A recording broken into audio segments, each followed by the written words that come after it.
Le visage de l'emploi a beaucoup changé dans l'industrie des portes et fenêtres. On a modernisé les équipements, perfectionné les procédés de production et raffiné les méthodes de commercialisation.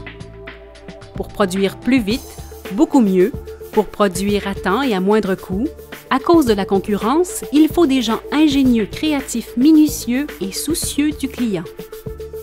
Les usines recherchent des ouvriers spécialisés, des techniciens et des professionnels qui sont polyvalents et allumés. On veut des travailleurs qui aiment innover et trouver des solutions en équipe dans un environnement de plus en plus technologique.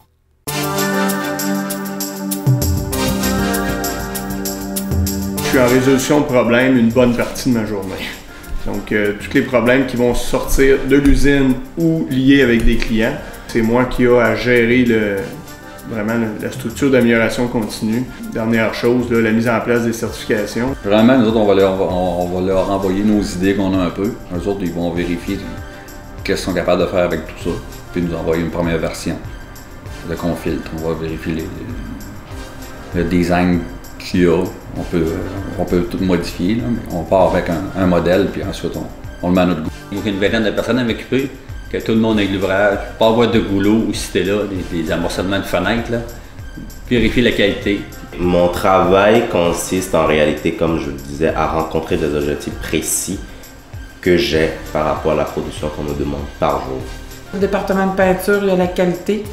Que la peinture elle soit impeccable, que ce soit beau, que le produit, quand il est prêt à sortir de la peinture, ben c'est parce qu'il est prêt à amener chez nous.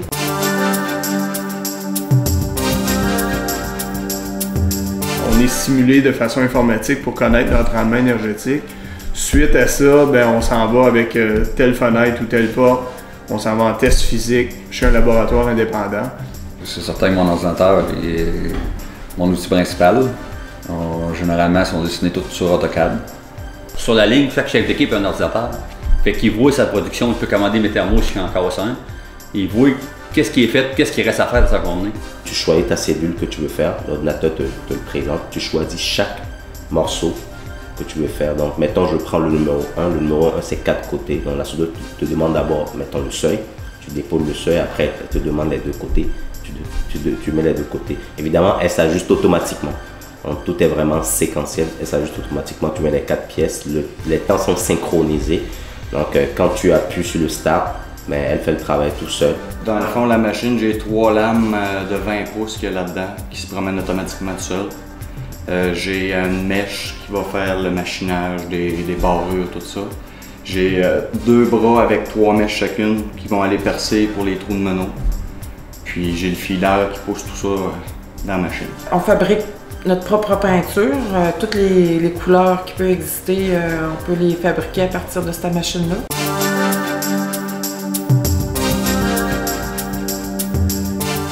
On a commencé à concevoir des fenêtres avec des cadres plus élargis. Donc ça fait en sorte de s'assurer que notre verre est toujours dans la partie chaude du mur.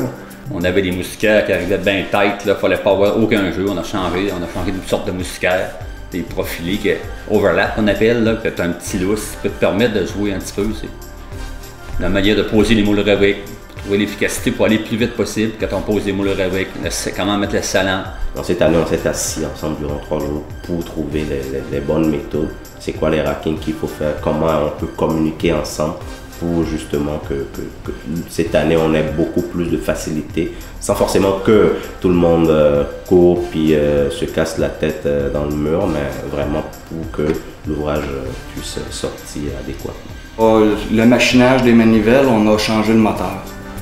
Il est plus rapide un peu, là, le machinage prend moins de temps, puis il se fait en 2 étapes.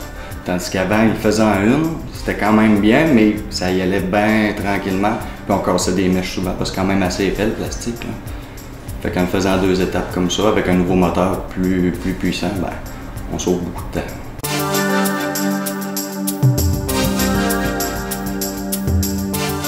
C'est sûr que je suis un support technique pour qui en a besoin dans l'entreprise, que ce soit le service après-vente, le niveau du service à clientèle, les commandes, nos conseillers aux ventes.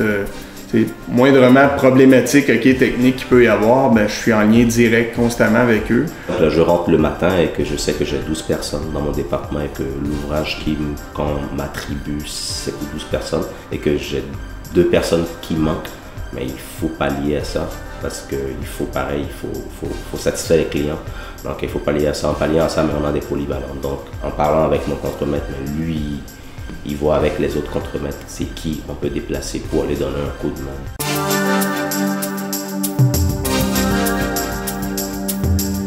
Je fais jamais la même chose.